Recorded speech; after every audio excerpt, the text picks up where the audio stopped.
Hello YouTube. Today I want to go over my most recent acquisition, which is this Dell Studio laptop.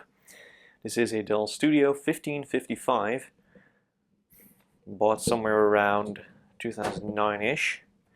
It has a Windows 7 COA, so it's at least from 2009. So yeah, pretty good looking laptop overall. Has a very nice finish on top.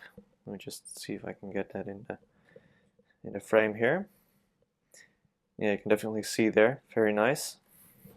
It's in great condition overall. Has some scratching on the top, of course. That's pretty normal. It's of course that piano finish that we all love and hate. Because pretty much you either love it or you hate it, and in my case I pretty much am sort of partial to it. But the only real downside is actually this side here, because there's a crack. Let's see if I can get that in the frame a little bit. Because everything is so freaking glossy plastic, you can't really see much. But it's cracked there. Configuration. It is pretty full-fledged though. I mean, we've got HDMI, Gigabit Ethernet, USB, eSATA, FireWire, many jacks. Not much on the back though. We got a slot loading optical drive, which is a DVD burner. We have Express 34, we have SD card, more USB ports. Overall, it's a pretty full-fledged laptop, but it's a very unusual configuration, like I said. And that's because this is a 15.6-inch Full HD laptop with ATI graphics, and here's the kicker, it has a Pentium dual-core CPU. Yeah. And yeah, it comes with this massive 130-watt power brick. What were they thinking, really? I don't really understand the reasoning of Dell behind this laptop, but that's just the way it is. To avoid any issues with the glossy display, I'll just turn it on real quick. But yeah. There we go. Now we can just take a little look at the keyboard. It's a pretty decent keyboard. I don't particularly like it all that much. It's a bit mushy, really. Quite heavy keystrokes. Aside from the spacebar, which is actually really good. Touchpad is good. But yeah, it's only one finger scroll on this side of the trackpad though. Buttons are good. Very clicky, very light. Not much wear to them at all. Speakers are reasonable. Nothing to get excited about though, but whoops. So, there we go. Whoop. Let me log in real quick.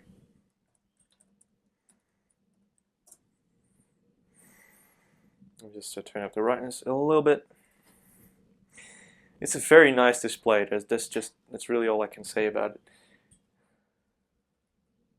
It's very vibrant. Colors are very nice.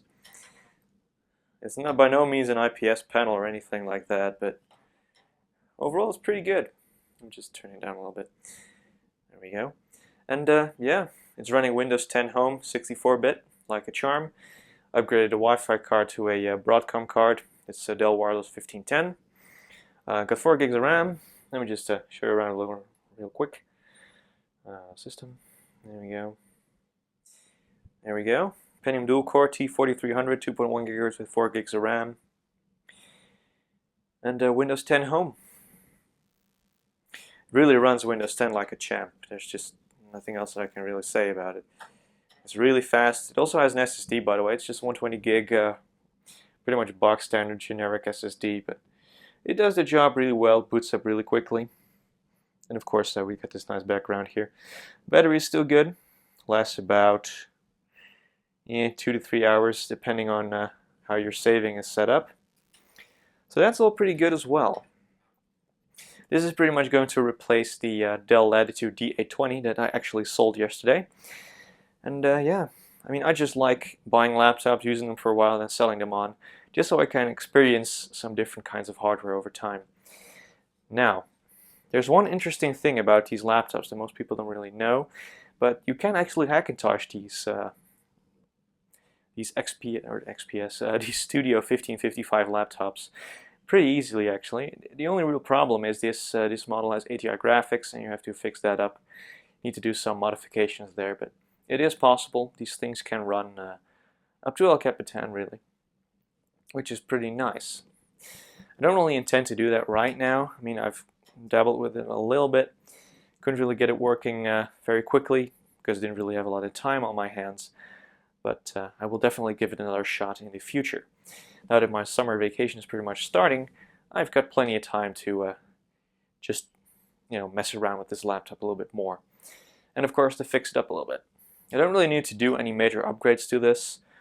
I mean, aside from the Pentium CPU, I mean, that's just really the main bottleneck in this laptop right now. I've ordered a Core 2 Duo P8700. Pretty much the same chip as I put in that Latitude, what was it again, E5500 I believe that I had earlier. That CPU worked fine. I mean, this thing has pretty much the same chipset minus the G. That thing was, believe, a GM45 or something. This is the PM45 Express chipset. This will take up to the quads, but I don't really think Dell has quad support in their BIOS. But I think this P8700 in this will work just fine. We'll upgrade it from 2.1 GHz with 1 mega cache to 2.53 GHz with 3 megabytes of cache, and a lower TDP while we're at it. This thing can take 1066 FSB, no problem. But yeah, I'm just talking and showing an empty screen. That's not really all that interesting, is it? Let's just go to YouTube here using Microsoft Edge because it's very edgy. One thing I will note about this touchpad though, it is made by Alps. Excuse me. It is made by Alps. There we go. My voice is really messing up sometimes. But it's made by Alps, it's pretty good. And under Unix operating systems, you get two-finger scroll, but not under Windows. So Dell, what the fuck is up with that, eh? I mean, what the hell? That doesn't make any sense to me. But yeah, they just think it is necessary. So, no. But yeah, overall, using the system is very fast. This is a bare bones install of Windows 10. I just basically reinstalled it because it had it on when I got it. I bought this from my brother, and he got it from his mother-in-law. So there's a big connection coming back to this thing. And I'm not quite sure if I'm keeping Windows 10 on it. I'm not really that much of a Windows 10 fan. I'm thinking I'm just going to downgrade it back to Windows 7 because that's pretty much the system that I like the most on laptops of this category. So I'm probably going to do that, but I just wanted to show you this laptop anyway.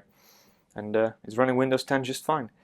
So I'll probably do another video on how to set up Windows 10 on this particular laptop if you're running Windows 7 on it. I mean, the upgrade is still free until 29th of this month. I'm filming this on July 6th, I believe. And that pretty much means that as of filming this video, you only have about 3 weeks left until you can't claim your Windows 10 upgrade anymore.